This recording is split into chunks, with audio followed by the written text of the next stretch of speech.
Hello everyone and welcome back to another video, and today I have something you were definitely not expecting to see. An interview with the Coromon developers, questioning the world building to prove to you all that this is the best, most thought out game you've ever seen. Now this is a written interview, not an in-person one, as Marcel and Jochem do not like in-person interviews, which is fair, you don't want to be put on the spot, but it also makes sense considering the questions I'll be asking. They're not exactly something you can just instantly think up or have an answer to already. I'll be asking them about Coromon, lore, scrapped ideas, and game development. If you want more interviews and the devs permit it, leave some more questions below and I'll see if they're worthy or not of being asked. I'll also have something to say about some answers the devs gave me, but not all of them. So I'll just continue to the next question after that. And I've got to mention and put huge thanks to the Coromon team for agreeing to this. Anyway, that's everything. Let's begin! Coromon Developer Interview. 20 questions. Velua and its creators. What do you call someone who is from Velua? Veluans? Velians? People from Velua? Any official name? Veluans would be the best term for these people. How does Luxolis, and by those means, Luxolis researchers make money, and how does a society with a lot of adults without real jobs function? Do they also engage in blue-collar jobs using the Coromon to help them? Luxolis takes good care of the people, and a lot of adults in this world do not even work for Luxolis. For example, all of the archaeologists in Arudik earn their own money by digging for gems. Also, you might have only seen a small section of the planet. There might be another region besides Velua, but there could also be many. We'll keep this a secret for now. Lots more mystery, by the way, coming in this interview. Anyway, this is pretty interesting. We see the clouds covering up the left side of the map, but I never imagined how big the rest of the planet could be. And this may even just be like one tiny island, and not just like part of some big continent. However, seeing that all of the planet's titans are in this one place makes me believe that it can't be that much bigger because, well, yeah. Why would they be so concentrated in one place? But it's probably for gameplay reasons. Anyway, what is the history of Luxolis in Velua? As in when it started, who founded it, and any ups and downs it may have had throughout the years. Luxolis started out of the interest for the environment, and the question where life comes from, much like researchers of around the world. The more people learned about Coromon, the more enthusiastic people became about Coromon, drawing more and more people to the organization.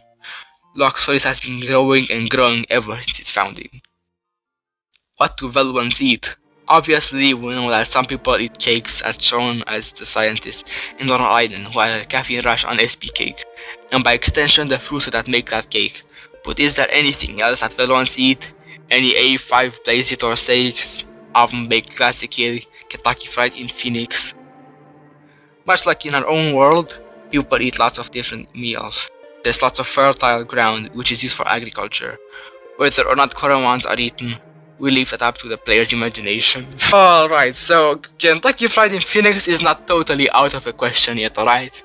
What are your least favorite Coromon? This might be like asking who's your favorite child, but reversed. Marcel, least favorite Coromon, design-wise, is Toro. You think I put a scrap design, huh? Anyway, it doesn't really have much, to be honest. So also, I like the proportions don't really make sense. They're even fatter than Mino and even fatter than Blazitor, when it should have been actually a mix of the two. But anyway, what's your favorite skin? Better be Jose for me. My, Marcel, favorite skin is above ground muffle. What's inside the spinner? The scientists in the R&D lab mentioned that the icy spinner is colder inside, making ice Coromon more inclined to stay. But how does it look like in there? Does it look like how the evolution screen looks, but just like cold, or is it something else? I, Marcel, always imagined the inside of a spinner as sort of a pocket dimension in the style of an habitat for the Coromon. Much like areas in the zoo, for example, you see penguins in an icy rocky area with water. Everything they need but still limited space. What happens to a Coromon when they leave as enter their spinner? Do they just get teleported out? What if they were asleep and not ready for battle, or were they called out? They get transported out, yes, in whatever state they were in. If they were asleep, they will have to wake up or get slapped awake by their opponent. You can see this in-game. There are trainer encounters where the Coromon they send out already have us at this condition. Same can happen with your own. What happens to a Coromon after it faints? I saw that in the heavy breakouts in Public Trainer Hub, that some Coromon just seem to cease to exist after they've been defeated. It's in the name that they're fainted, but how would that even work on a wild Coromon? Are they all just asleep after perfect hiding for hours? If sleeping restores your HP, then why can't the fainted Coromon in the My Squad do that too?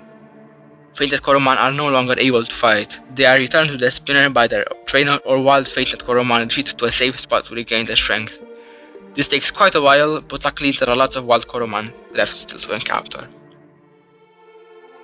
Any reason Furclaw is weakening the illuginn and so on?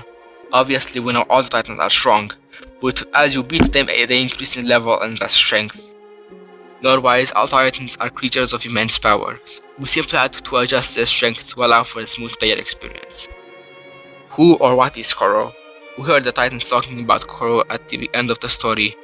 Is he some sort of god, a really big titan, mother nature type thing? In the current version of the story, there is no longer any mention of Koro. In the previous iteration, Koro was said to be the origin of all life, the creator of worlds. Koro would send out a core stone to a distant planet, which would contain a combination of elemental essences.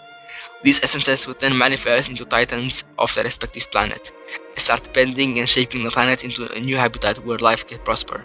The specific combination of titans and essences would dictate the elements and look of the world.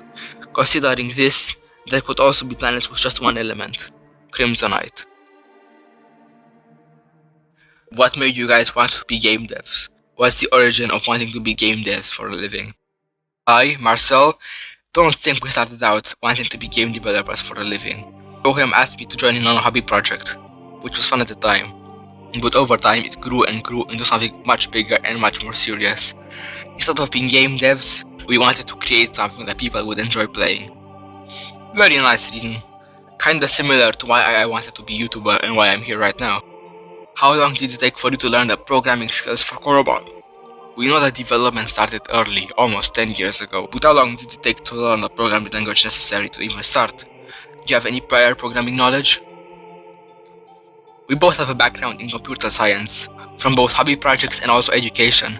Learning a new programming language takes time to master, but when you have an affinity with software engineering, it's easy to start with almost any language.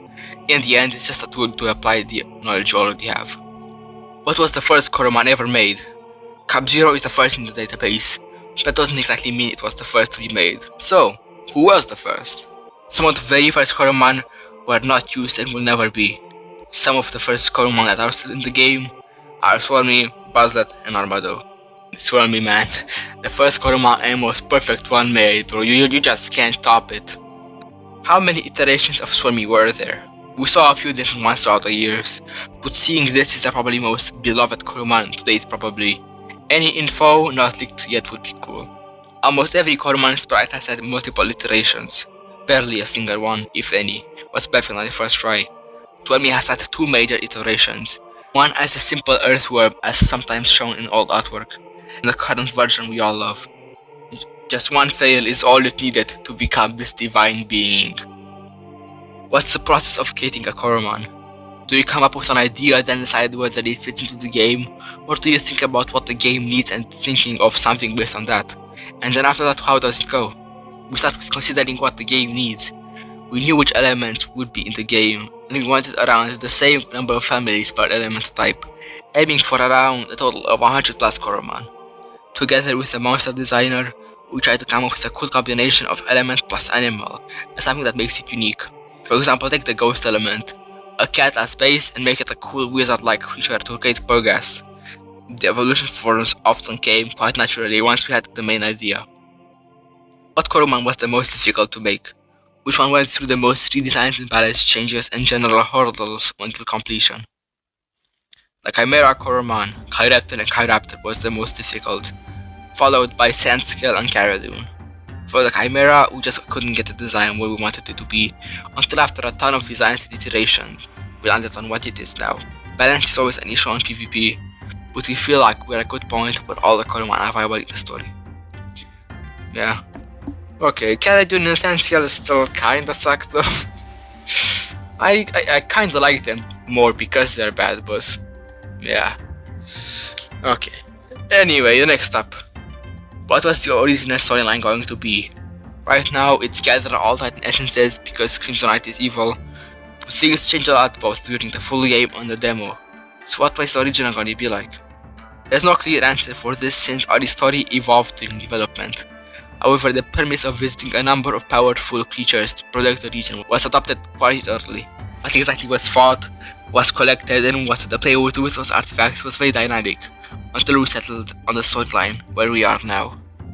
Yeah, things changed a lot more than you expect. Unless you're like day 1, 2014, Marcel's wife type stuff, you'll always find out something old that's different to what it is now. And learning the reasons as to why things were changed is just fascinating. For example, looking at the old Radiant Park, the design looks very good, you know, like it looks much better and much more interesting to explore than the actual Radiant Park that we have today. But it was scrapped because it just didn't feel good to walk in the like 4-bit type, you know. You can only move left, right, top and down. It's like curves and stuff. You can't really navigate those properly, and you just like have to constantly like tap left, right, up, down, up, down, and you can just hold things. And it's pretty interesting, to be honest. What's the green crystal area we saw in the trailers? Was it scrapped? Something another Coromon story update will bring? A potential Coromon 2 leak? It's a scrapped idea, as in the player cannot go there anymore, but we'll keep it a mystery if it's still something that would actually exist in the current lore. Yeah, man, I really hope you got to see it in Coromon 2. It looks so cool. It was my phone wallpaper for like a while. I hope in Coromon 2 we can visit it on the other planets, or like, I don't know, something, you know. It even has battle background and the area already just looks good. I just really love the green, I think you might have noticed. But anyway, next question. Why did you scrap the part where the Titans help you out to defeat Chalchu by boosting your stats and such? Did it make the fight too easy? Because it was said by Sartre that the Titans can't be too close to each other for so long. We felt like this didn't fit the new storyline anymore. In the previous setup, Chalchu was taking over and the Titans helped the player to defeat Ran in order to rescue their sister. In the new story, it's the Wubonians that control Chalchu. We wanted to focus this interaction between the player and the Wubonians in the battle, so we got rid of the Titan support. Oh, okay, man. You guys won't ever be able to see it, but it was a struggle, bro, reading all this. I don't know what was wrong, bro. But my mouth just didn't work, it just broke. I think right now the recording is 19 minutes long, and I'm guessing the actual video is gonna be only like 10 minutes long, because I messed up so much. Which one went through the most changes or redesigns and balance changes, and just which one went through the most redesigns and balance changes and general hurdles? Which one went through the most redesigns and balance changes and general hurdles? Which one went through the most redesigns and balance changes? Anyway, it's a real nice interview. Hopefully I can edit it in time. Should be easy though, considering just text and then some more text and then maybe some extra images if I want to. Anyway, yeah, I still think that was it. More videos coming. They take time though, so be patient. Alright, then I'll see you next time. Bye. Wait, no, of course I do the whole intro. Yeah, okay. Alright, so if you enjoyed the video, don't forget to like and subscribe. Like again because it's just alright. So if you enjoyed the video, don't forget to give a thumbs up, like and subscribe. Like again because you just cancel the like. And I'll see you next time. Bye.